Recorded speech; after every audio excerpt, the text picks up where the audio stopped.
Okay, good morning mga kapatid. Ngayon po ay araw ng Sabado. At happy weekend sa ating lahat. At ngayon po ay June 7, 2025. At sa ating pagpapatuloy sa ating daily devotion dito sa ating God's Morning, muli tayo ay dadako sa talata ng 1 Corinthians 16:13. At ito po ay pamamagatan nating warrior's heart, courage in the invisible battle. At ngayon sa ating panibula, tayo po ay sasamahan ng aking partner para po sa ating pagbabasa ng talatang ito at sa ating pananalangin. God's morning mga kapatid. Sabi po dito sa 1 Corinthians 16:13. Maging handa kayo at magpakatatag sa inyong pananampalataya, maging matapang kayo at magpakatibay. Tayo po ay manalangin. Panginoon naming Ama, maraming salamat po. Panibagong araw na meron kami ngayon, Panginoon. Maraming salamat po sa patuloy na pagbibigay sa amin ng magandang kalusugan at kalakasan ng katawan, Panginoon. Maraming salamat po. Ganun din po, Panginoon, humingi po kami ng kalakasan ng katawan para kay Kuya Chris na kasalukuyan ay nasa ospital, Panginoon. Humingi po kami ng kagalingan mula sa inyo sa kaginhawahan ng kanyang dinadanas ngayon, Panginoon. Maraming salamat po sa complete healing na ibibigay mo sa kanya at sa mga tao makakaninig na iyong mga salita na naghihirap sa kanilang mga kalusugan, Panginoon. Pagalingan po ang dalangin namin para sa kanila. Yes, ganun din po, Panginoon, knowledge at wisdom po ang hinihiling namin upang maunawaan namin ang iyong mga salita upang malakaran namin ito at may sa pamuhay. Maraming salamat po. Ang lahat po ng ito ay aming tinataas sa inyong pangalan. Sa pangalan ng iyong anak na si Jesus. Amen. Amen. So, purihin ang ating Panginoon Diyos, mga kapatid. At muli sa ating pagpapatuloy, sabi nga po doon sa ating binasa, basahin ko rin ulit sa Amplified Version. Sabi doon, be on guard.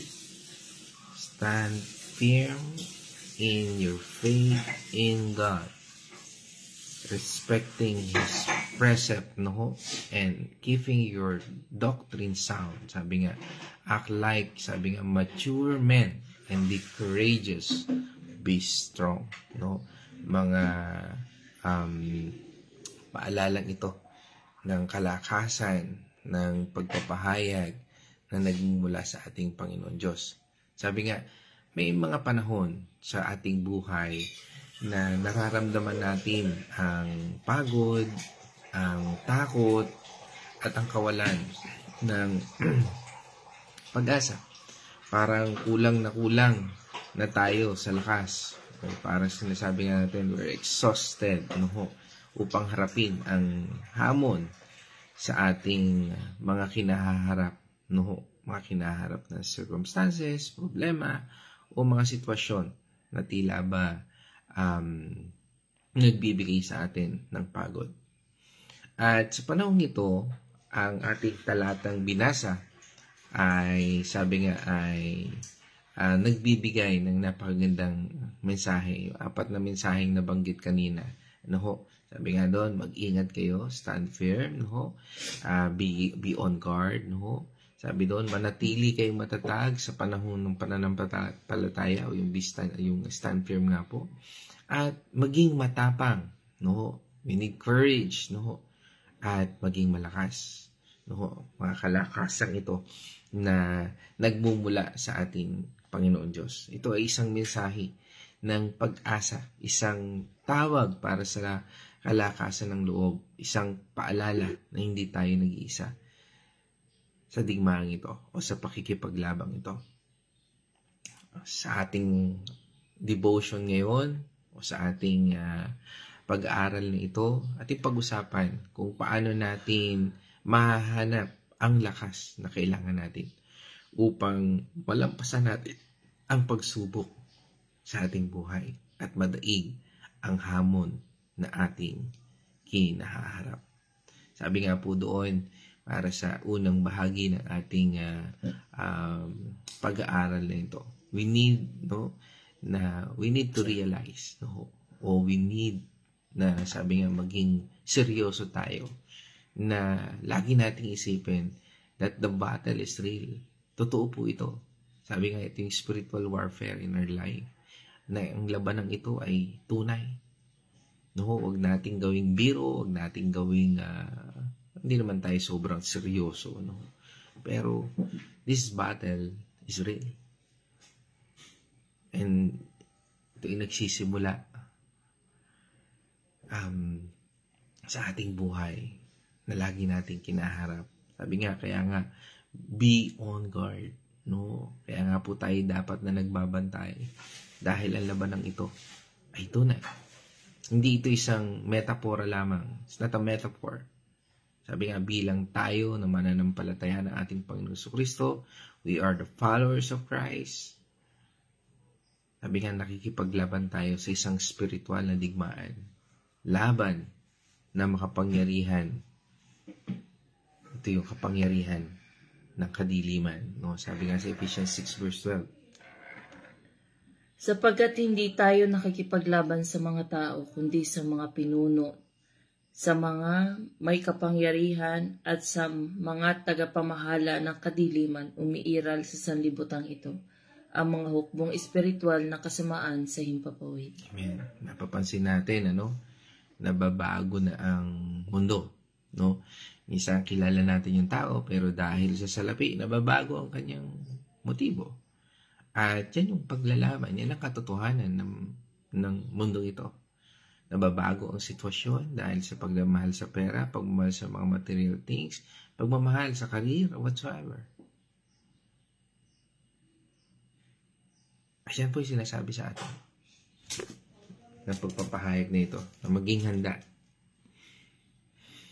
Na ito yung laban ng buhay. Hindi laging ang career natin nandyan. Minsan, nagkakaroon ng closure ang ating mga pagpapasokan, ang ating mga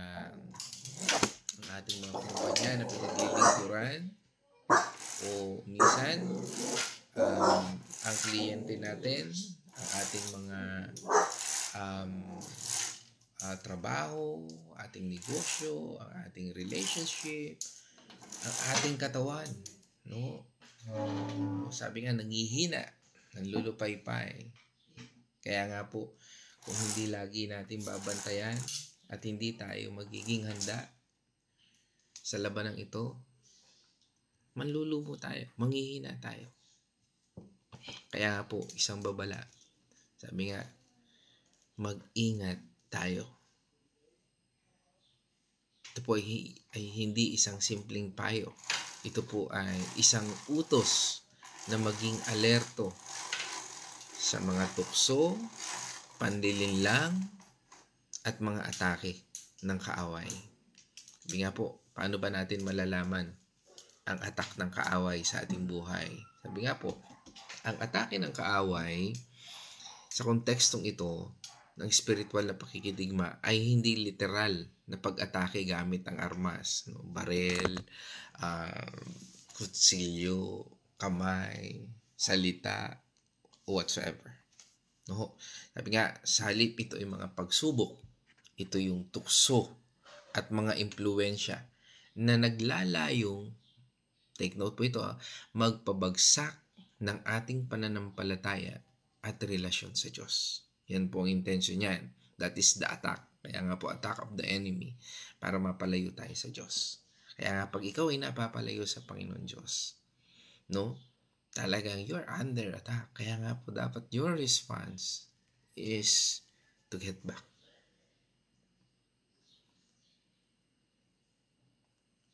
Sabi nga, narito ang ilang paraan para malaman natin, ang attacking ito sa ating buhay. Una, sabi nga, ito yung mga biglang pagbabago sa damdamin. Ito yung mga sudden shifts ng emotion. Bigla na lang magbabago yung emotions mo. Sabi nga, yung bigla ang pag-iiba ng mood. Sabi Sabi nga, madalas na pagiging malungkot, irritable, nang walang maliwanag na dahilan.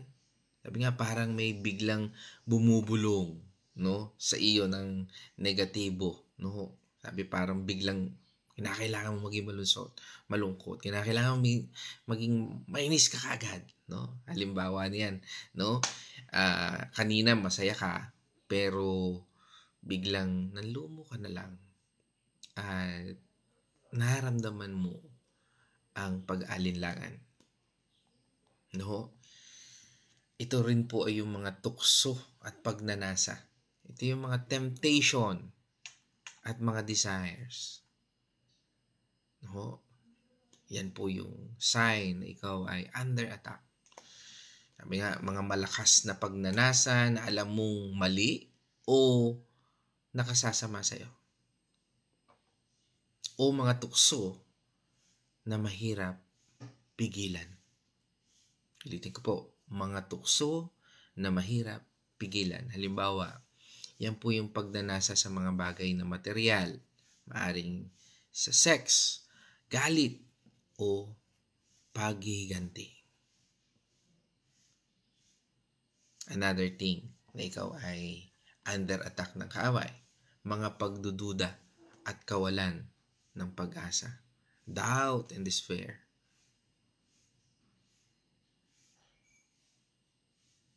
Ang pag-aalinlangan sa pananampalataya, sabi nga parang pakiramdam mo na iniwan ka ng Diyos o matinding kawalan ng pag-asa. Ito po ay, ang halimbawa po nito ay, sabi nga ay pagtatanong kung may pakialam ba talaga ang Diyos sa'yo. O pag-iisip na wala ng pag-asa ang iyong sitwasyon.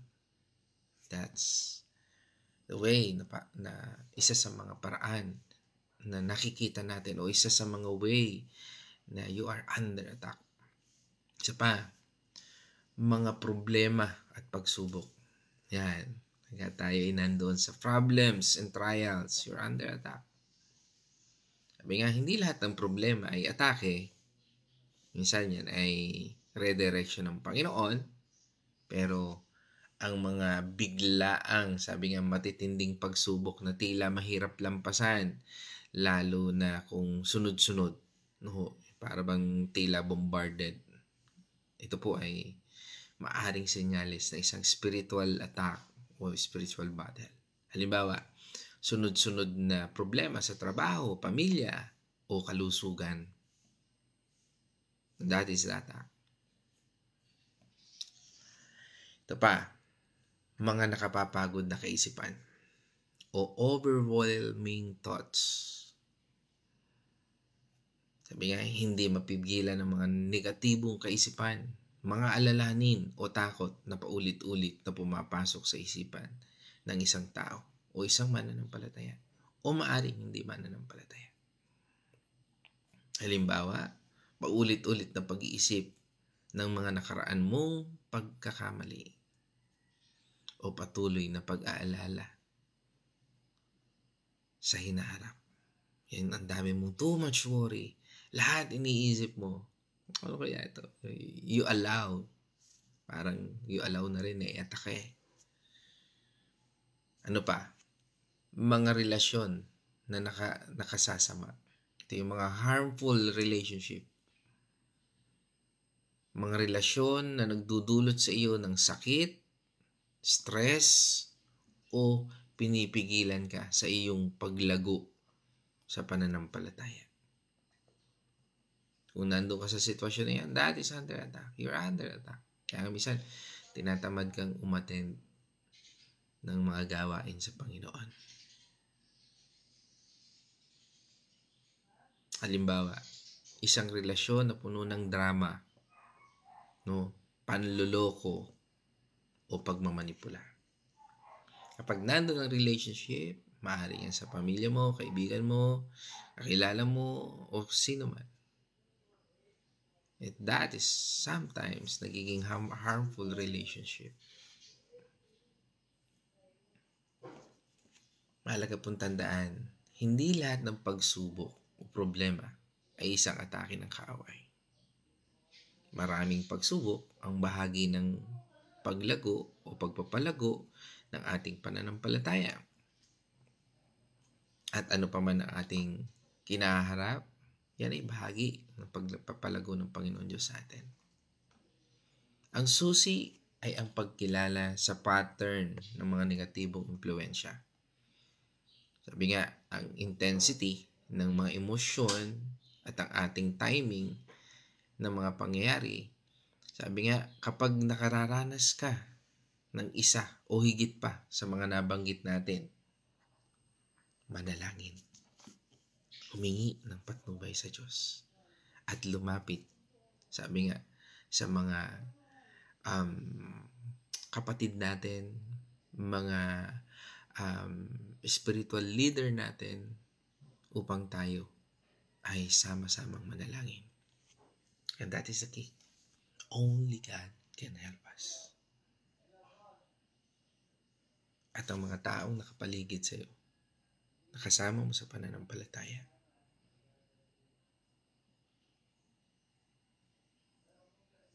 ang siyang magbibigay sa atin ng paalala na ang Diyos ay hindi tayo iiwan, pababayaan. Sila ang mga taong pinagkaloob sa atin ng Panginoon upang magbigay sa atin ng kalakasan sa gitna ng kawalan, sa gitna ng kahirapan, sa gitna ng pagdurusa.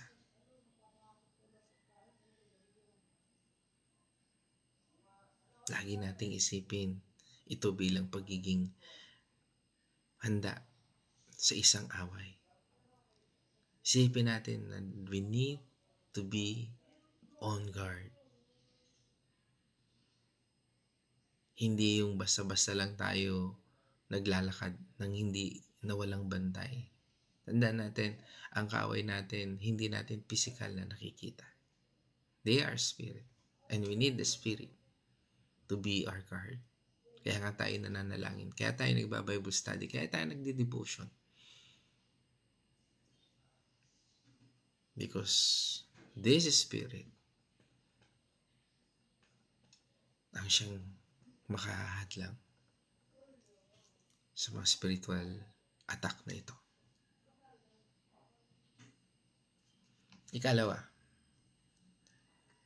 sabi nga, ang pananampalataya ang ating sandata.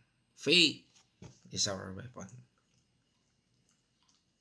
Ang manatili tayong matatag sa pananampalataya ay tumutukoy sa pagiging matatag sa ating paniniwala sa ating Panginoon na tagapagligtas.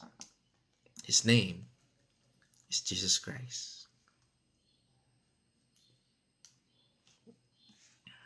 At ito ay ang paniniwala at ang pagsunod sa kanyang mga salita.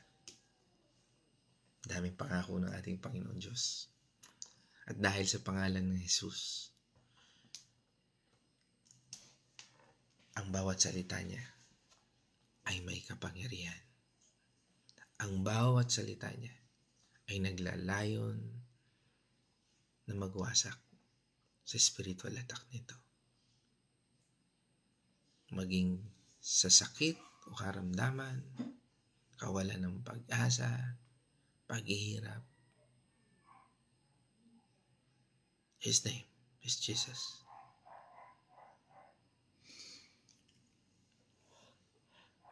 Ito ang ating pinakamalakas na sandata laban sa mga pagdududa, takot, at kawalan ng pag-asa.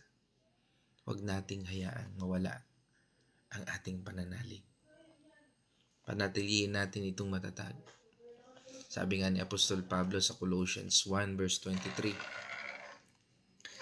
Subalit kailangan ninyong manatiling tapat at matatag sa inyong pananampalataya at huwag pabayaang mawala ang pag-asang dulot ng magandang balita na inyong narinig. Niloob ng Diyos na akong si Pablo ay maging tagapangaral ng magandang balitang ito na ipinahayag sa lahat ng tao sa buong daigdig. Amen. Kaya nga po napakahalaga na pag tayo ay dadalo sa gawain, we take note. Dahil ang salita minsan kahit gaano kaganda, kung hindi natin ito itatala o hindi tayo maglalagay ng paalala sa ating buhay, mawawala at malilimutan natin ito. Sabi nga doon sa huling binasa nating talata, dito po binigyang diin ni Apostol Pablo na ang pananampalataya ay hindi lang sa loobin, kundi pagpili na manatili sa katotohanan ng Ebanghelyo. Sabi nga, kahit may mga hamon o pagdududa, kailangan kumapit sa pangako ng Diyos.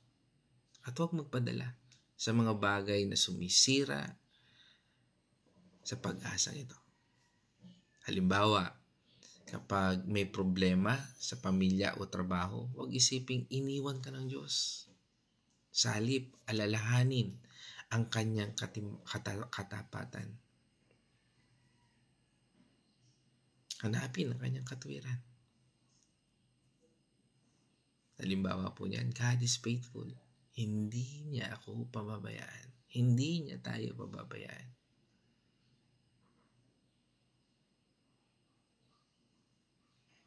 Isa pa, Ephesians 3 verse 13. Kaya't hinihiling ko sa inyo na huwag kayong panghinaan ng loob dahil sa mga kahirapang tinitiis ko. Alang-alang sa inyo sapagkat ito'y para sa inyong ikararangal.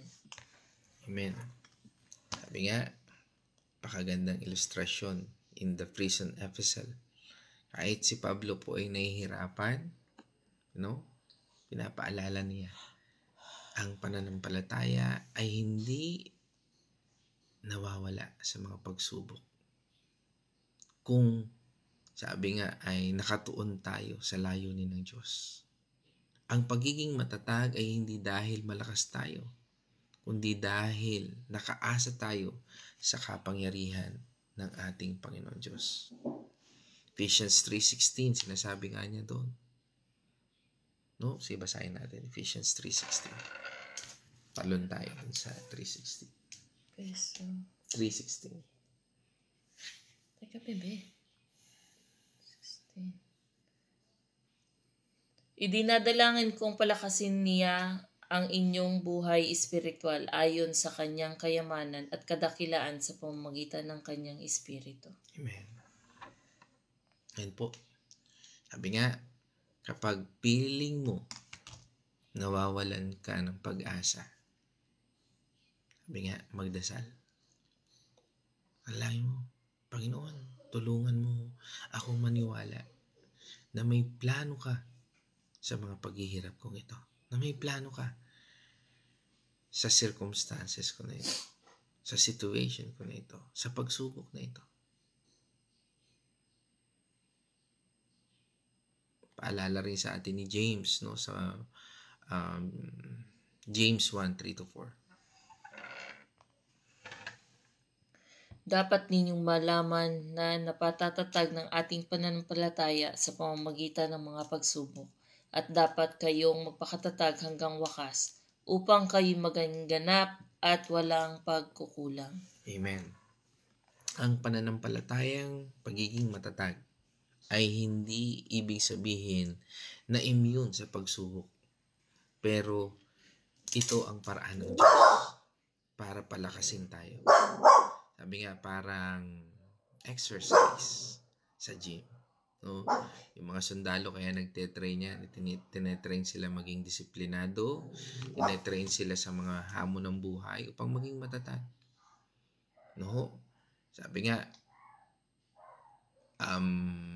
hindi ito para sabi nga ay kung hindi tayo sumusuko, mas nagiging sabi nga ay malalim ang tiwala natin sa ating Panginoon Diyos. Ang halimbawa po nito ay kapag nawalan ka ng trabaho, huwag magreklamo.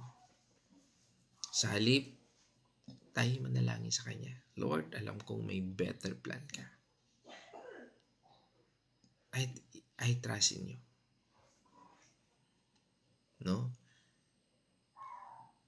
Ganun po ating laging isipin. Bulay-bulayan natin ang mga bagay kung paano tayo babaguhin ng Panginoon Diyos. Kailangan natin ang katatagang ito. Sabi nga rin sa atin sa 1 Peter 5 verse 9. Huwag kayong matakot sa Kanya at magpakatatag kayo sa inyong pananampalataya sa Diyos. Tulad ng alam ninyo, hindi lamang kayo ang nagtitiis ng ganitong kahirapan, kundi pati ang inyong mga kapatid sa buong daigdig. Amen. Sabi nga, hindi tayo nag-iisa. At ang pagiging matatag ay hindi passive. Sabi nga, kailangang aktibo tayong lumalaban sa mga tukso. Labanan natin. Harapin natin. Tukso, takot, at kasalanan. Gamitin natin ang pananampalataya. Our faith. Hindi pwedeng bahala na lang. Kapag may mga negatibong iniisip, halimbawa, wala ng pag-asa, labanan mo ito ng Bible verse. Sabi nga, lumapit ka sa Panginoon. Labanan mo ito ng worship song. Halimbawa niyan, God is my strength. Psalm 46 verse 1. Ang pananampalataya ang siyang wawasak. Dahil alam mo, ang pananampalataya ay hindi mo pagkilos, kundi pagkilos ng Diyos sa sitwasyon mo, sa circumstances mo, o maaring sa pagsubok mo. Sabi nga sa atin ng Hebrews 10 verse 23. Magpakatatag tayo sa ating pag-asa at huwag nang mag-alinlangan pa sapagkat ang nangako sa atin ay maaasahan. Sabi nga, ang nangako sa atin ay ang Diyos. Kaya nga nakatali siya. Nakatali ang ating Panginoon Diyos sa kanyang mismong salita. And that is our covenant. Kaya nga sa ating sitwasyon, Lord, I do believe dahil sinabi mo sa iyong salita, you will never leave us nor forsake us. Lord, I will believe na pag-aagalingan mo ang aming mga kapatid na may karamdaman. We do believe dahil sinabi mo, Panginoon, sa iyong salita, by your stripes, we are healed. No? Inaangkin natin yung kagalingan para kay Kuya Chris. Inaangkin natin ang kagalingan para sa mga may sakit. Inaangkin natin ang provision ng ating Panginoon Diyos sa ating buhay. Inaangkin natin ang patuloy na blessing ng Panginoon sa lahat, ang favor ng Panginoon sa ating lahat. Inaangkin natin ang proteksyon ng Panginoon Diyos na hindi tayo mapapahamak. Ang pananampalataya ay nakadepende hindi sa nararamdaman natin, kundi sa katapatan ng Diyos. Kahit minsan parang wala tayong nararamdaman. Sabi nga, manatili po tayong kumapit sa salita ng ating Panginoon Diyos. Halimbawa, sabihin natin, Lord, kahit feeling ko malabo ang future, naniniwala ako na mas maganda ang plano mo. Kailangan po natin ng katapangan sa bahaging ito. Kaya nga, courage is essential. Ang maging matapang o yung pagiging matapang ay isang panawagan sa ating inner strengths na kinakailangan natin upang harapin ang mga hamon na ito sa ating buhay. Ito ay hindi kawalan ng takot, kundi ang pagpili na magpatuloy kahit natatakot tayo. Piliin natin magpatuloy. Kahit nahihirapan tayo, piliin natin magpatuloy. Kahit hindi natin maunawaan. Ang katapangan, ang tawag dito. Ang katapangan ay hindi kawalan ng takot, kundi ang tagumpay laban dito. Laban sa takot mo, laban sa panghihina mo, laban sa lahat. Maaring yan ay your health, your financial, your situation, o kung ano pa man.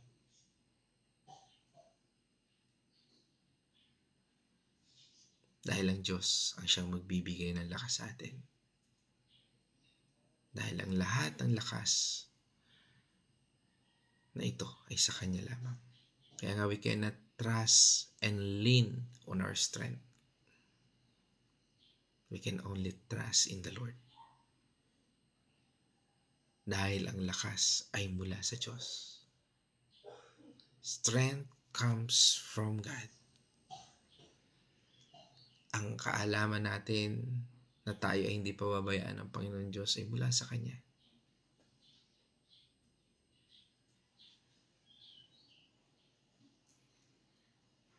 Yan ang lakas na nagbibigay sa atin upang harapin ang anumang ating kinaharap sa ating buhay. At ang pagiging lakas na ito ay hindi nagmumula sa sariling kakayahan natin, kundi sa kapangyarihan ng Diyos na nagbibigay ng lakas sa atin. Kailangan nating manalangin, humingi ng tulong sa ating Panginoon Diyos at patuloy na umasa sa Kanyang grasya. Hindi natin kayang lumabang mag-isa. Kailangan natin ng lakas ng Diyos. Ayan mga kapatid, sa ating pagtatapos sa lesson ito o sa ating devotion na ito, bilang paglalapat natin, applying it to life, no? Sabi nga, i-apply natin sa ating buhay. At ang pagiging warrior's heart o pagkakaroon ng warrior's heart na ito ay hindi tungkol sa pisikal na pakikipaglaban, ngunit sa espiritual na pakikidigma na nararanasan natin sa bawat araw ng buhay natin. Ang atake ng kaaway hindi lang tuwing linggo. It's every day in our life. Pero minsan, ang pananampalataya natin ay tuwing linggo lang at hindi pang araw-araw.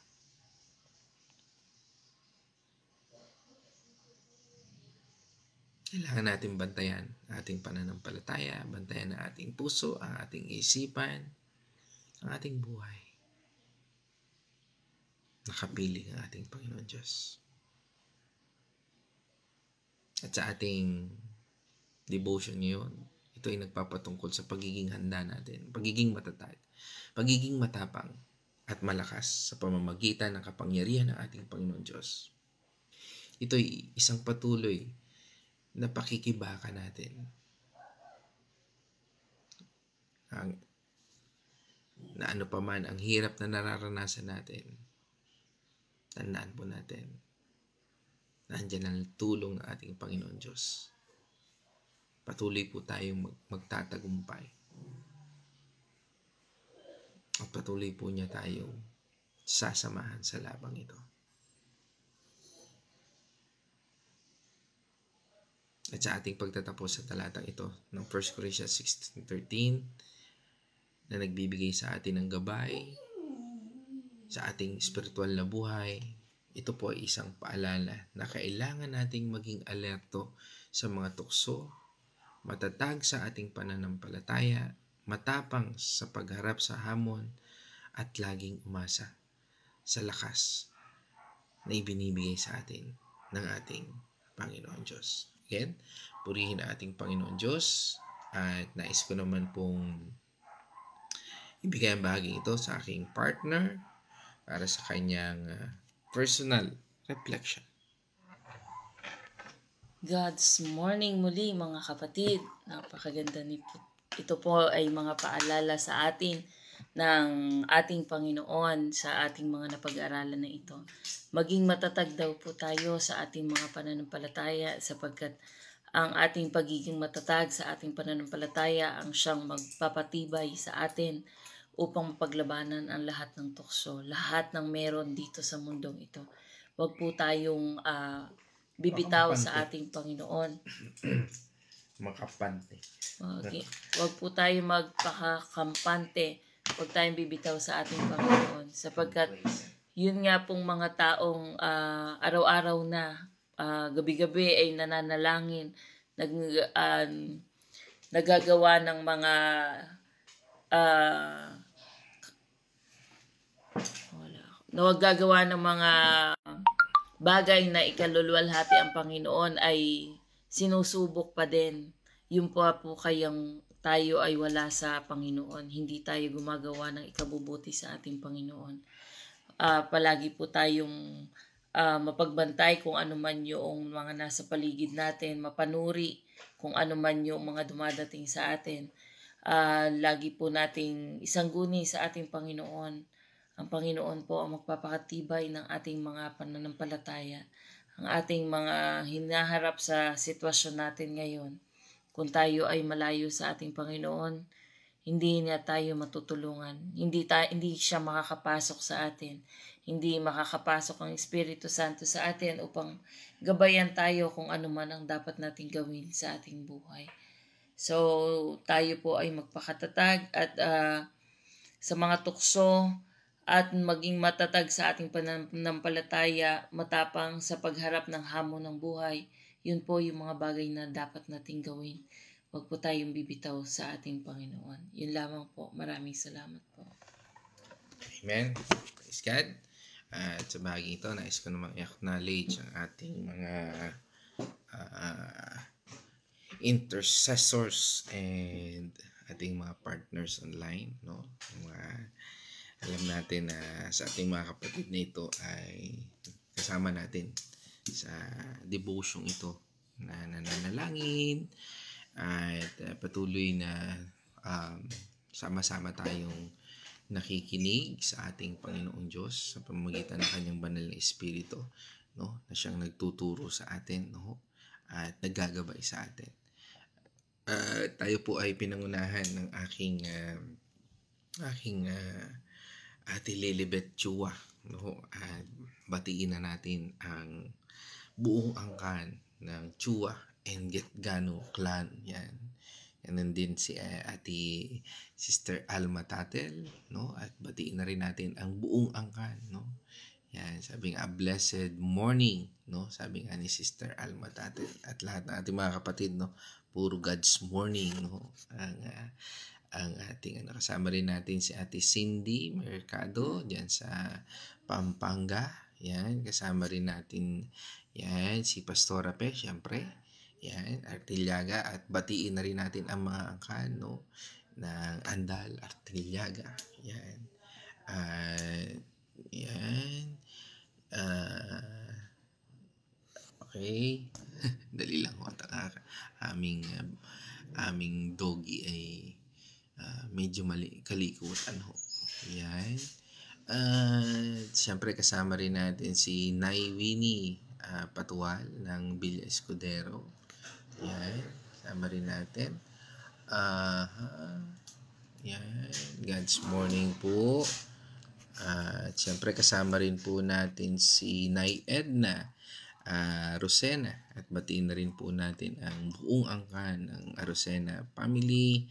Yan, blessed God morning din po. At syempre si Dr. Julia C, no? At mula po sa Osamis, at batiin na rin po natin ang buong angkan ng C, no? At yan, kasama rin natin si Kuya George Pios ng Bacolod City, no? At batiin na rin po natin siyempre ang Ate Marta, no? Kumusta na ang Kuya Chris, no? Diyan, siyempre kasama rin natin, siyempre. Nandiyan si Ate Marta, ay siyempre kasama rin natin si Kuya Chris, no? Kumusta na nga pala ang Kuya Chris, no? Yan, at batiin na rin natin ang Patual buong angka ng Patual Dalangin, no?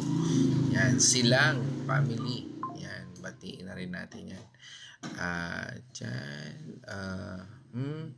Pagbati rin natin sa buong Gunyo family. Yan, kila Kuya Jimmy. Yan. Pagbati na rin natin sa buong family rin ng Artiliaga Alejandrino family. Yan, at ganun din ang Nonoso family, no? At Talavera family, no? Yan. Siyempre kasama rin natin ang aking magandang nanay, yan, Corazon Mercado. Batiin na rin natin ang buong angkan, no, ng aking nanay. Kasama po ako doon. Yan. Good morning. Yan, happy Saturday sa ating lahat. Yan, mga pagbati, ano. God's morning. Si Kuya Chris pala ito. Ang gamit ang account ng Ate Marta. Kumusta ka na, Kuya Chris? Yun, sabi nga niya. Pabuti naman, ano, kapag online na, Kuya Chris. No?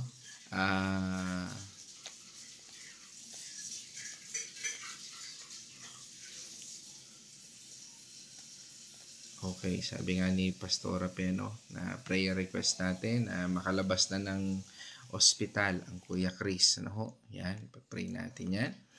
God's morning. At yan, pagbati rin natin sa ating mga kapatid, no?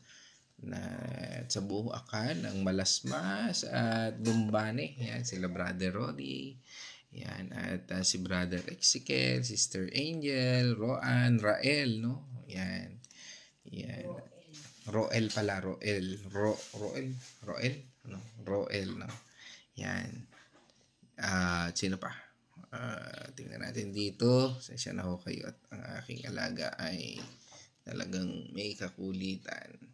Yan. At dahil dyan, that's all, no? At patuloy lamang po tayong manalangin. Let's all pray. No po, at tayo ay patuloy na manampalataya sa ating Panginoon Diyos. Ano man ang ating kinaharap.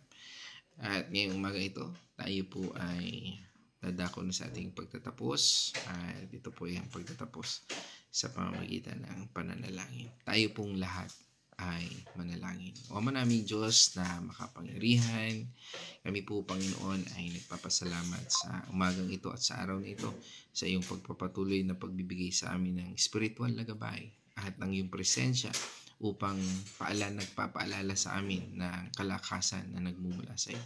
Patuloy po naming idinadalangin sa iyong kabutihan, sa iyong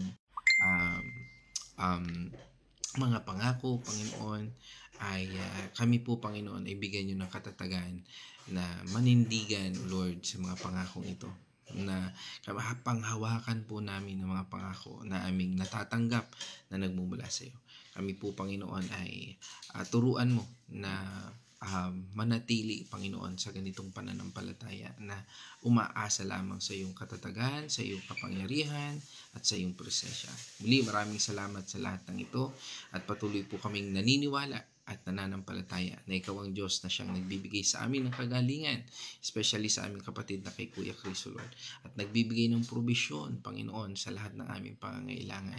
Maging ito man ay pinansyal, spiritual, O Lord, patuloy, Panginoon, ay dinadalangin namin, Panginoon. And we thank you for your favor, your grace and love and favor na ito na, Panginoong, pinaniniwalaan at pinanampalatayaan na ikaw ang Diyos na kailanman hindi kami pababayaan at iiwanan, at patuloy mo kaming sasamahan sa lahat ng hamon ng buhay na ito na, Panginoon, maging sa mga scheme, Panginoon, ng kaaway sa aming buhay. Patuloy, Panginoon, ay pinakikita mo na ikaw ang magwawasak sa lahat ng ito at kami ang iyong saksi at kami ang iyong patutuo sa lahat ng ito. Again, O God, we thank you and we praise you. In this I pray, in the name of our Lord Jesus Christ. Amen and amen. Mga kapatid, let us shout the shout of victory. Christ is died. Christ is risen. Christ will come again. And together, we are for Christ. Again, this is the warrior's heart, courage in the invisible battle. Again, God's morning, everyone. Kuya Chris, pagaling ka. At naway, palabasin ka na sa ospital. No? Okay, God bless po.